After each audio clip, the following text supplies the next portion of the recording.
Hello students, welcome to our last class of double dimensional array.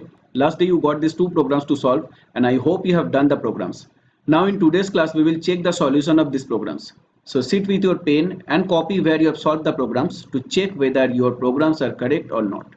So let's start. Here the first program was write a program to accept two double dimension arrays and check whether they are identical array or not. So identical array in the sense they have same number of rows and columns and same values in same order. So in this program we have to take two double dimension array as input through parameters. So this is our BlueJ. We will start with one comment line / program to check for identical array. Class my class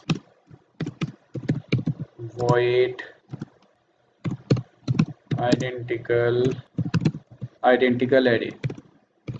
Two parameters. First one for first double dimension array, let's take A, and then for second double dimension array B.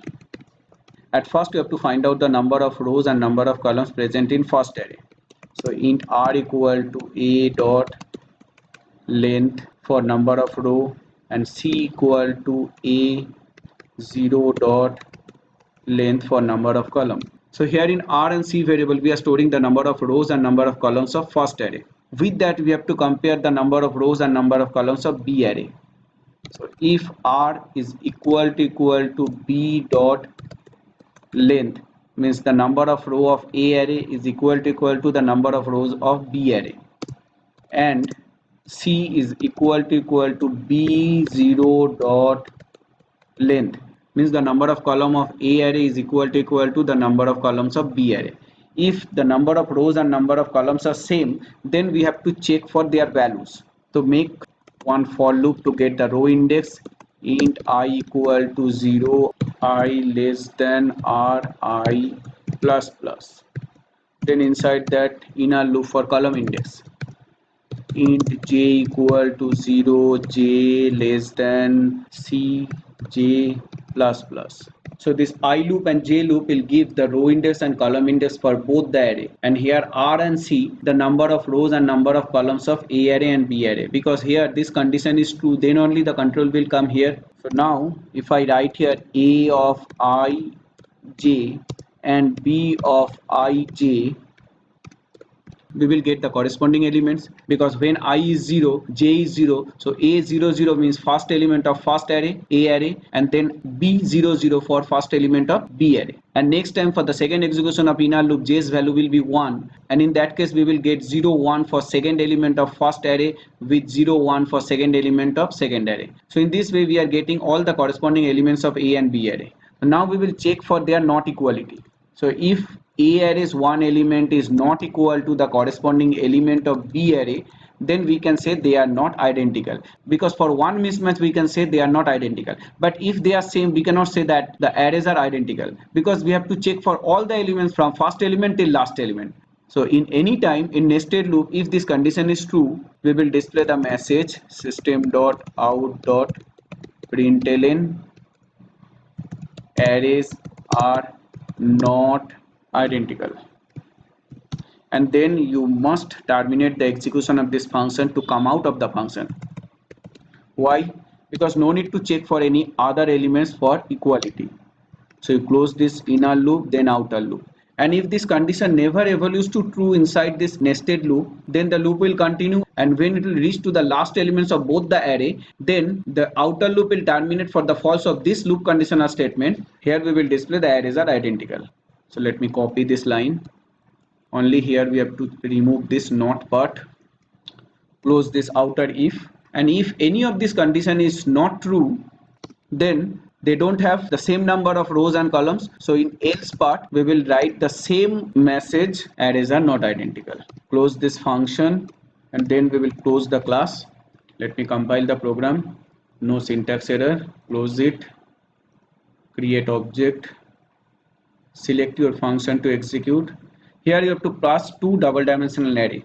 So in first array we are passing 6 values in 2 rows, 1 2 3, then comma, for second row 4, 5, 6. And for B array also I will give the same values in same order in 2 rows and 3 columns, 1, 2, 3, 4, 5, 6. So for this 2 array, this program will give the output arrays are identical. Let's see, arrays are identical. Next I will give different arrays. This is first array. For second array I am giving the values 3, 2, 1, then 4, 5, 6. So I have changed the order of all the elements of first array. So these are not identical now. Click on OK. Arrays are not identical. Now we will execute the program with two different array having different number of rows and columns. For A array I am giving the same values 1, 2, 3, 4, 5, 6. But for second array I am giving the values in 3 rows and 2 columns. 1, 2 for first row, then 3, 4 for second row, and 5, 6 for third row. So first array contains 6 values in 2 rows and 3 columns, and second row also contains 6 values but in 3 rows and 2 columns. Click on OK. They are not identical, obviously. They are not identical. So you can pause this video to check your program with this program, or if you have not done, then you can copy this program. Now we will go to solve the second program. So what was that? Write a program to accept a double dimension array and find the transpose of that array. What is transpose? Transpose of a matrix is obtained by interchanging its rows and columns. Means row elements will be displayed in column and column elements will be displayed in rows. See here one example I have given. First array, this is the input array having 2 rows and 3 columns. So in first row 3 values 490, which is displayed here in first column, and in second row we have 217, which is displayed here in second column. That means the row becomes columns and column becomes rows. So this we have to do. So here in this program we have to take one parameter input, that is a double dimension array. So in this file only I will do the program. Let me change this comment line, program to transpose an array.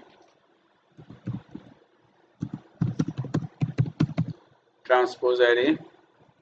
Only one array we need here as parameter. Let me remove this existing code. At first you have to find out the number of rows and columns present in A array. So for that I am declaring R variable to store the number of row present in this A array, A dot length, and C variable to store the number of column present in A array, C equal to A0 dot length. Now we will display the input array, system dot out dot println to display a message given array. Now the loop for row index, int I equal to 0, I less than r I plus plus. Then inside that loop for column index, int j equal to 0, j less than c, j plus plus. Then inside the inner loop, system dot out dot print a of I j. Then one tab space as a separator to separate the elements in a row. Then system dot out dot println to come to the next line to display the next row. Over. Now we will display the array in transpose form. For that again I will display one message, system dot out dot println transposed array. Now again we have to make nested loops. So I am copying this loop here.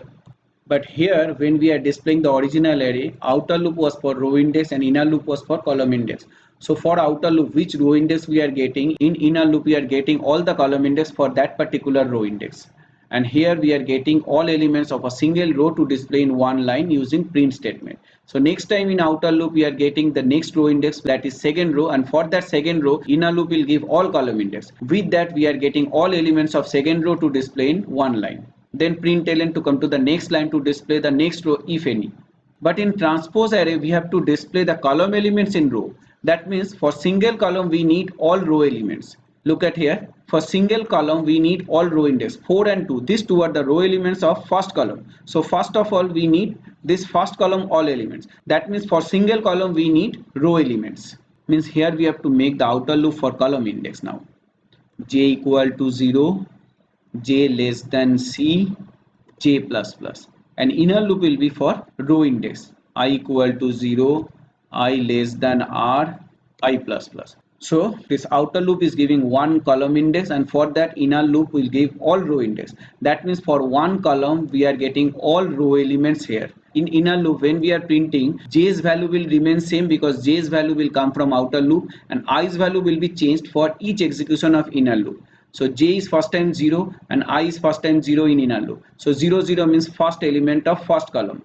Then next time i's value will be 1. With a 1 and 0 we will get the first element of second row, which is actually the second element of first column. That will be displayed in same line after the first elements of first column.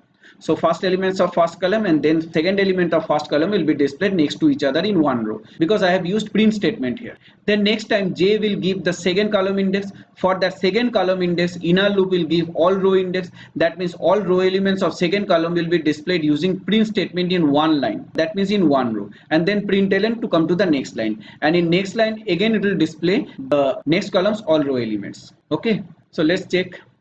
Compile, no syntax error, close it. One double dimension array input, so I'm giving this one, the array having 2 rows and 3 columns for 6 values. In first row 1 2 3 and in second row 4 5 6. Click on OK. So it is displaying the given array, input array, in first row 1 2 3, in second row 4 5 6. Now here in transposed form, when we are displaying this array, the first row 1 2 3 is displayed here in first column, and second row 4 5 6 displayed in second column. Or we can say the first column 1 4 is displayed in first row, then second column 2 5 displayed in second row, and third column values 3 and 6 displayed in third row. Over. So we have solved the programs. I'm not giving any homework today, but you have to practice all the array programs in this week, because that is there in your unit test portion. In our next class we will start multifunction programs. So see you in our next class. Thank you. Bye.